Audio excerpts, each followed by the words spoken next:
Hi guys, I'm now going back from Novi Pazar, not the road via Zenica, but the other road, yeah, the main road. This is now the main road. That's mainly the idea of Mr. Vučić, Serbia, how to connect Novi Pazar with Belgrade, let's say, yeah. That's his idea of a super road.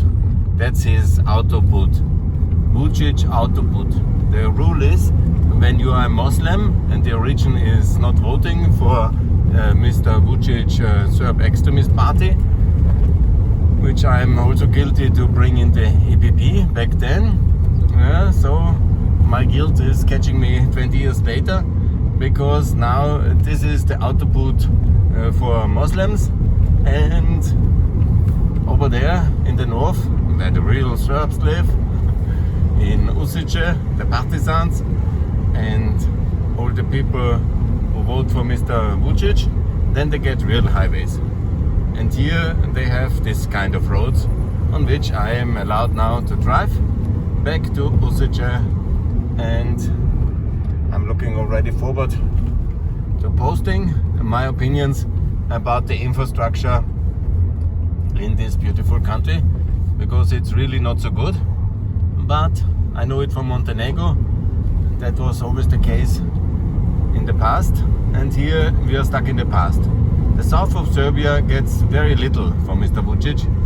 He is always telling he will build the highways, and maybe he will do something, but up to now, and that is what counts now here, yeah, now at the moment, I cannot see the results. And it's very disappointing.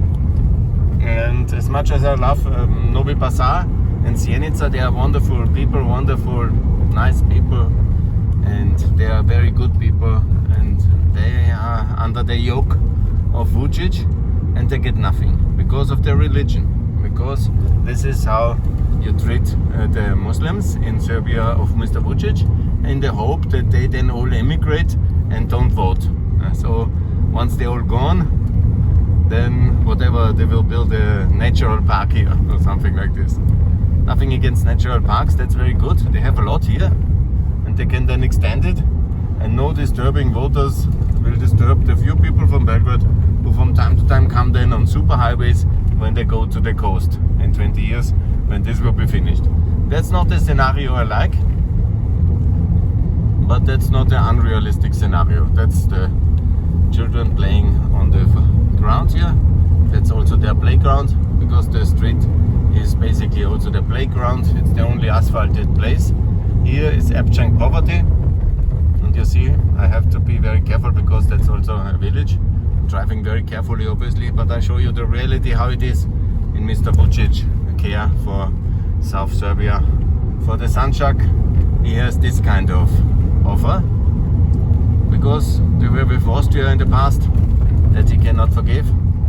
They are not loyal voters of his party that he cannot forgive, and so they get this kind of public services. Probably the schools are only half the day, probably wastewater is not collected, waste not collected, I don't know that, of course, yeah. I don't wanna be too negative. Maybe everything is perfect here, but I don't think so. And obviously the people here in the summer, it's very full, because that's Hollywood style. Everybody comes back from the workplaces in Switzerland, Austria, Sweden, Holland, and then they spend money here. That's the Hollywood season. But the rest of the year, I think it's very lonely our place. And that's of course also the wish. It's politically requested. Titus Yugoslavia was always, who is not happy politically, get lost, got going. It was not like in the communist union or in Eastern Germany, where they were basically, or Albania, a prison. Only you could, if you left, you were killed. They had death sentences for flight of the Republic in Albania, and in, of course, Republik Srpska was not death sentence, but when they caught you in the moment, they could shoot you, and many were dying at the war. Yeah, of course, you know, in Yugoslavia they said, if you don't like our socialist paradise, get going, and who cares for you? And so they did. That is basically the idea of, yeah, bike lane. Yeah, that's the level of prosperity Mr. Vučić allows for his minorities. I've shown you it is worse even in Preševo for the Albanians, honestly also. Of course, the Bosnian, they live also very coherently here together, and there's not so much hatred as against the Albanians from Vučić party. But obviously that's the reality here. And I wanted to show it to you, because we are all talking now about Srebrenica, but that's a long time ago and we have to never forget it.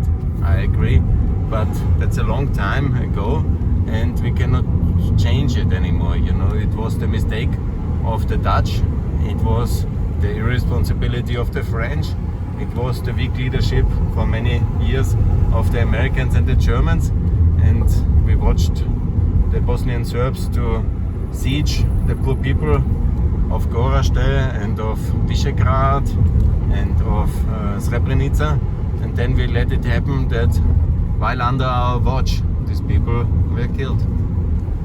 And in Srebrenica, and the full might of the Serbian extremist narrative in the form of its most powerful tool and most brutal tool, Mladic, the killer, they have killed them in massive ways. The train was red back then. I will talk about that a lot tomorrow when I'm in Srebrenica. Now I have to go back, but I want to show, you know, we have to do something for the people who live. We can improve the life of the Bosnian Muslims, of the Bosniaks in Serbia, of the Albanians in Serbia. Also in Kosovo, obviously, they need support, and also in Montenegro. But there is more institutional because the states are working. But for the minority, on which state they should rely in Serbia in case? On which state they can rely, the Bosnians and the Albanians in Serbia? They can only rely on Europe. And if we disappoint them and neglect them and ignore them or don't know them, then obviously what to do? They live in that kind of road conditions, yeah. That's the main road to Europe. To my best knowledge, there is, and also to Google's knowledge, this is the best road option to go from Novi Pazar to Belgrade. Because I'm basically on that road now, and to Usice. That's, to my best knowledge, there is no much better road than this. That's the condition.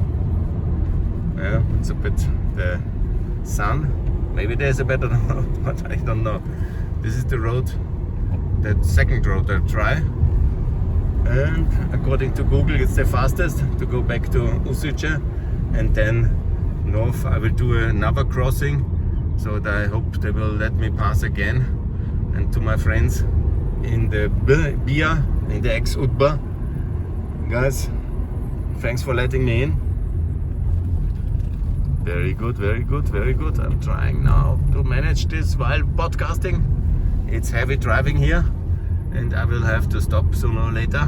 But I wanted to give you, because also infrastructure is one of my topics, I want to show you how it is, the real life here for the people. Because for me, yeah, I do it actually because I like it as well. Yeah, you know, nothing. I like this driving under these conditions, slow, and you know, the fresh air coming in, the adventures to see and discover a new town, and even it's for just a moment, and to show it to you.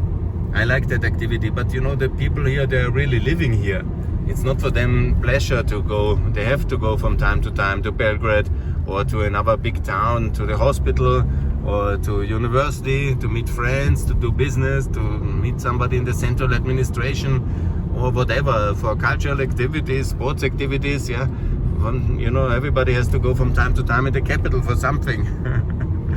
And it's not so easy for the people of Novi Pazar, because they are a minority. They live here under these conditions, and then in the valleys and in the mountains of the south they have survived. The genocidal intent couldn't catch them here in the south, and from the good land in the north they were chased away, the Albanians from Niš and the Bosnians from the further cities north, and then they have colonized the good land, and here the mountains have saved them. Because there was less interest, obviously. That's the St. Nicholas Church. And here on the plateaus and in the valleys of the south of Serbia, they have survived. That's whatever That's the Studenica. That's a very big monastery. Maybe I'm not sure I'm on the right way for that one, but if I will try to make a video, because that's one of the most famous monasteries of the Serbian Orthodox Church. Well, I don't claim to be the biggest expert for the Serbian Orthodox Church, but some sites I know, and I'm rarely here.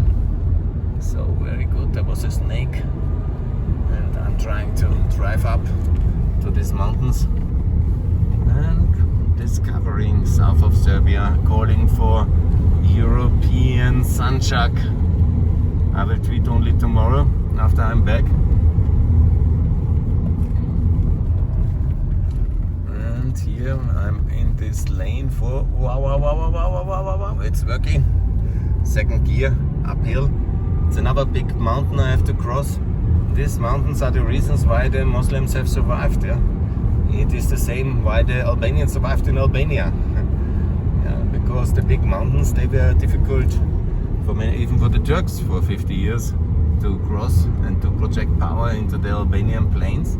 But then obviously in the mountains they could survive, even when there was the onslaught of the Slavs.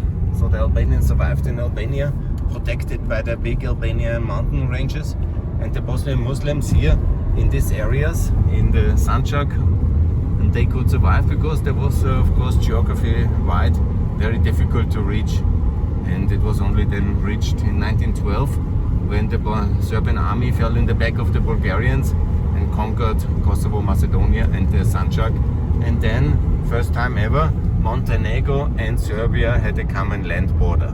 They were obviously disagreeing which was the best border, but they were somehow dividing the Sandzak in a Montenegrin Sandzak and in a Serbian Sandzak, and that's the today border, yeah, basically between Serbia and Montenegro. But the land was difficult to administer for the Montenegrinians and for the Serbs, because the people here were Bosnian Muslims. They were Bosnians ultimately.